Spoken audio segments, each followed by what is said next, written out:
our guest speaker. His name is Tony Mattivi. I got this off his campaign page, so I'll save him a little bit of stuff as an introduction. He started his career by serving as a paramedic and then working for the Shawnee County DA's office immediately after law school. He's been fighting in the courts to protect his country ever since. Recently retired from his position as an assistant United States attorney and the anti-terrorism and national security coordinator for the District of Kansas. He was a federal prosecutor for more than 20 years, prosecuting drug trafficking, violent crime, racketeering, gangs, organized crime, money laundering, and terrorism. For 5 years, Tony is detailed to DOJ's National Security Division, where he was the lead prosecutor on the capital case against the Al-Qaeda operative who masterminded the bombing of the USS Cole in Yemen in 2000. In recognition for his work on the case, he was awarded the Secretary of Defense Medal for Exceptional Civilian Service. In 2007, Tony spent 6 months working for DOJ's Regime Crimes Liaison Office in Baghdad, Iraq, advising and assisting the Iraqi High Tribunal with the trials of members of Saddam Hussein's regime for war crimes and other atrocities. Tony has also prosecuted Terry Lee Lowen, I think that's right, the former U.S. Marine who pled guilty to attempting to detonate a van filled with high explosives at the Wichita airport on behalf of Al-Qaeda during the Christmas travel season. He prosecuted John T. Booker, who pled guilty to trying to detonate a truck bomb at the base hospital on Fort Riley on behalf of ISIS. He led a team of DOJ prosecutors who convicted 3 Kansas militia members for plotting to blow up an apartment building and slaughter more than 100 Somali Muslim refugees as they worshiped in their mosque. Just before he retired, Tony prosecuted a University of Kansas research scientist for concealing his connections to the Chinese government and the Chinese Communist Party in his application for U.S. government-funded scientific research grants. So that's the guy that wants to be our Attorney General, and with that, I will let him speak for himself, and then he will be around to answer questions. And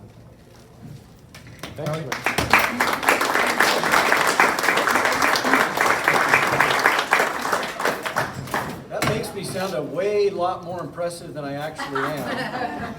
I'm not sure who wrote that, but they did a really nice job, I thought. Let me start first by thanking you all for having me. I really appreciate the opportunity to come out, introduce myself, tell you a little bit more about my background, about the job of Attorney General, and why I am the most qualified person for the job, and I will be our next Kansas Attorney General. So let me start first, though, by saying thank you.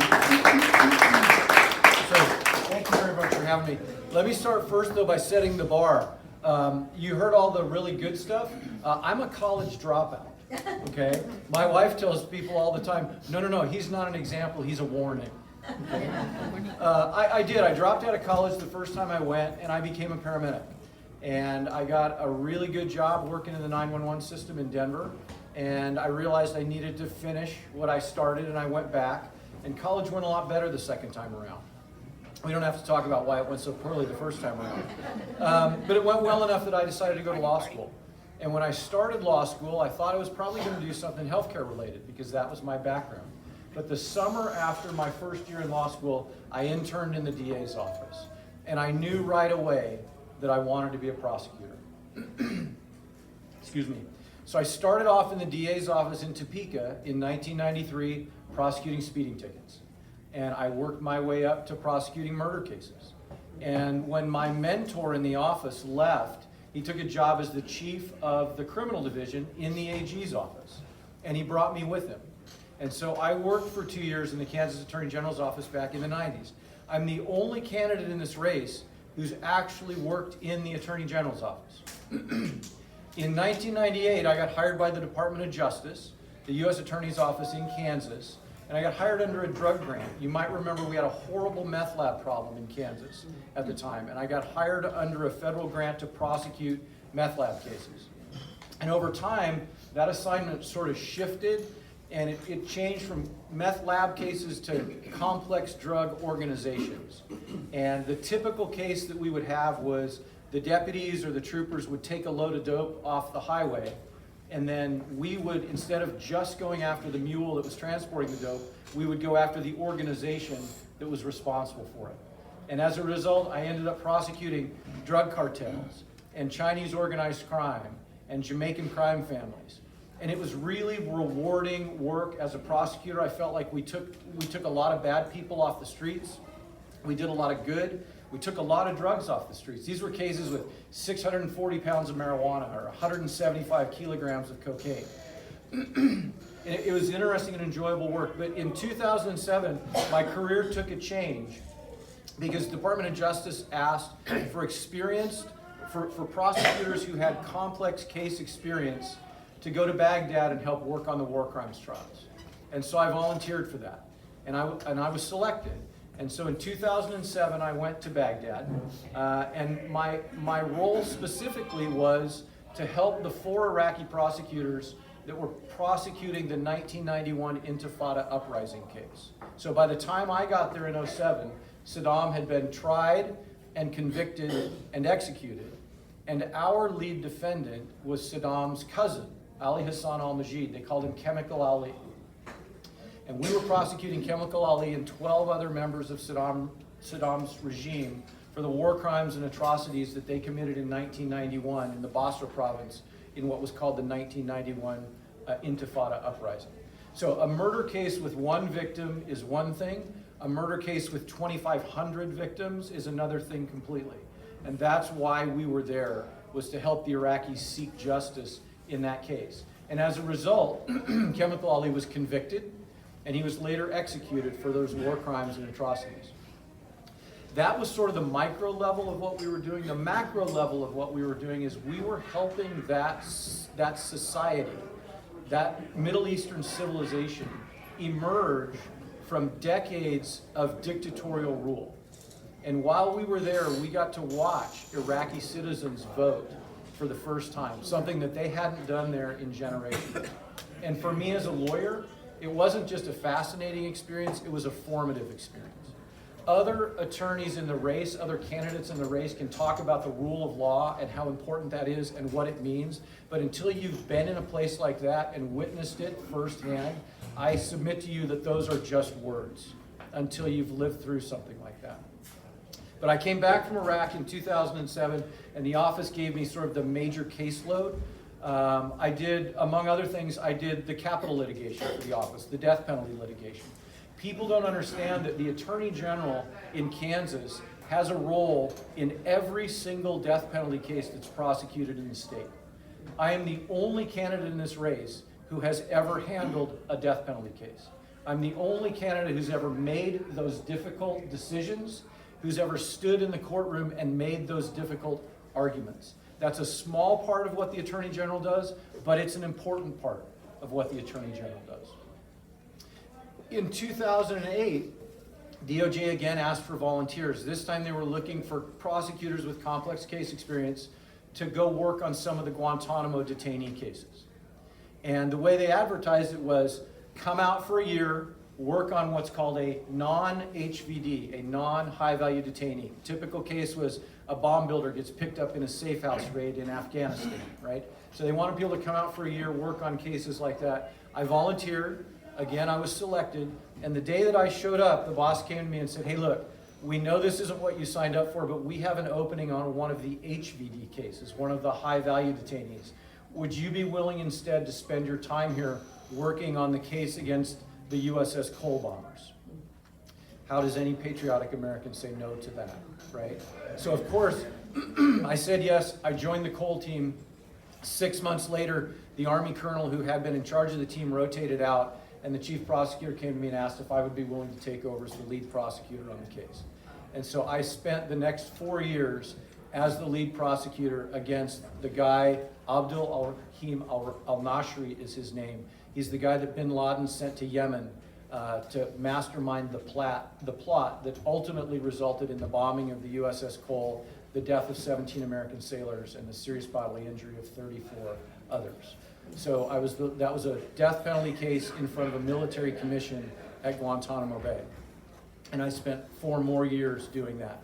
I came back to the District of Kansas in 2013, and you heard Dwayne talk about some of the really significant national security cases that we had in Kansas between the time I came back from Gitmo and the time I retired in November of last year. We had Terry Lowen, the Wichita airport bomber. He radicalized online. He joined Al-Qaeda. He wanted to blow up the Wichita airport during the Christmas travel season. We convicted him. We sent him off to prison for a couple of decades.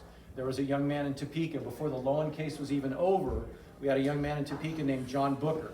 Same kind of story. He radicalized online. He joined ISIS. He wanted to drive a garbage truck filled with explosives onto Fort Riley and blow up the base hospital. We prosecuted him, convicted him, sent him off to prison for 30 years. And before the Booker case was even over, we had 3 militia members in southwest Kansas who wanted to blow up an apartment building in Garden City filled with Somali Muslim refugees. That ended up being a trial. It was a 5-week trial in Wichita. Jury convicted all 3 defendants. The judge sentenced them to 25, 26, and 30 years in federal prison. And you heard Dwayne talk about the Chinese scientist. When I started doing national security cases, that meant counterterrorism. But by the time I retired, national security was just as much counterespionage and counterintelligence. And at the time I retired, I had a case against a KU research scientist. He was receiving millions of dollars a year in funding from the U.S. Department of Energy and the National Science Foundation to conduct research on something called catalysis. Now, I'm not smart enough to know what that is, but they tell me it's a crucial part of the process of manufacturing renewable energy. And our government was giving him millions of dollars and equipped a lab for him at KU. And in the process of applying for those federal grants, he never disclosed to KU or to the DOE or to the National Science Foundation that he was a faculty member at Fuzhou University in China, and the Chinese Communist Party had endowed a professorship for him and staffed a multi-million-dollar laboratory with dozens of employees for him to study catalysis. So we were giving him access to government databases and information and paying him to do research on a crucial part of the process of manufacturing renewable energy that he was just sending right back over to China and giving to the Chinese Communist Party to let them develop further. And at the time I retired, we had 36 open investigations just like that between KU, K-State, Wichita State, and the aerospace industry down in Wichita. And we never even had time to look for similar cases at places like Pitt State, where we in Kansas have a world-class polymer research facility, right? Where you cannot convince me that there are not foreign actors in there stealing our intellectual property. But I retired from DOJ in November of last year. I sort of came full circle. I took a job with a healthcare company. So I'm now vice president and general counsel for a healthcare company. We do on-site workplace healthcare. And my poor wife thought we were on this nice, steady glide path to retirement. And then I decided to run for attorney general. And I like to tell people, I think it's important that you hear why. The Kansas Attorney General is the chief law enforcement official of the state. I think it's important that the chief law enforcement official of the state actually be a law enforcement official, not a politician. The Kansas Attorney General doesn't go to court very often, but when he or she does, it's on something important. Okay? It's standing in front of the United States Supreme Court arguing to uphold the death sentences in the Carr brothers murder case, would be one example. I think that experience makes a difference when you do something like that. Okay? I think having stood in the courtroom and squared off against drug cartels and terrorists and murderers and kidnappers is the kind of background an attorney general should have. That's the second reason that I decided to run. And I'm going to ask you to think about one thing. If there is an issue that's important to you, and I'm going to use value them both as an example. If value them both is an important issue for you, what I hope you'll understand is that the next Kansas Attorney General is the person who's going to be standing at the podium in front of the Kansas Supreme Court arguing to uphold the validity of that constitutional amendment. I think that should be a person who has stood at that podium before, not somebody who's new to the business of that kind of complex, significant, and important litigation. That's the second reason I'm running. The third reason I'm running is because the Kansas Attorney General's office has 12 divisions, every single one of which touches in some way or another on investigation and prosecution. Even the civil division, with a primary role of which is to defend the state in litigation filed against the state. That includes prisoner litigation, okay? So the prosecution division prosecutes important, significant cases across the state, including death penalty cases. The civil division defends the state, including prisoner litigation, Medicare fraud and abuse, elderly abuse, crime victims compensation. All of those divisions touch in some way on the exact issues that I have spent almost 30 years dealing with on a daily basis. Not as a career politician, but as a prosecutor who went to work every day and lived and died in that courtroom, protecting the rights of American citizens. I am the only candidate in the race who is prepared to walk into that job on day one, prepared to represent you. You are hiring your next state's chief lawyer in this election. That's what the Attorney General is. It's your state's chief lawyer. I believe that should be a lawyer who's competent, credible, capable, experienced, professional, and ethical.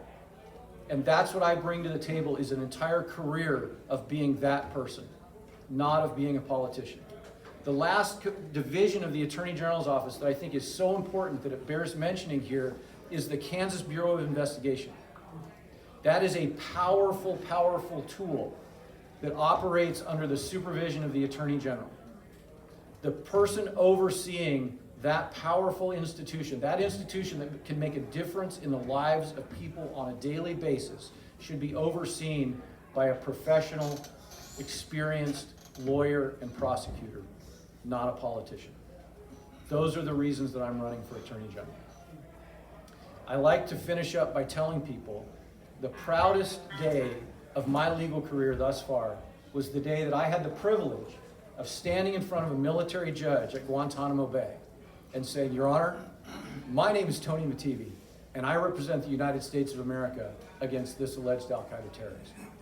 I would be just as proud to stand up in any courtroom in this state, any courtroom in this country, and say, "Your Honor, my name is Tony Mattivi, and I represent the citizens of the state of Kansas." And that's why I want to be your next Attorney General. So I'm happy to answer any questions that you have for me.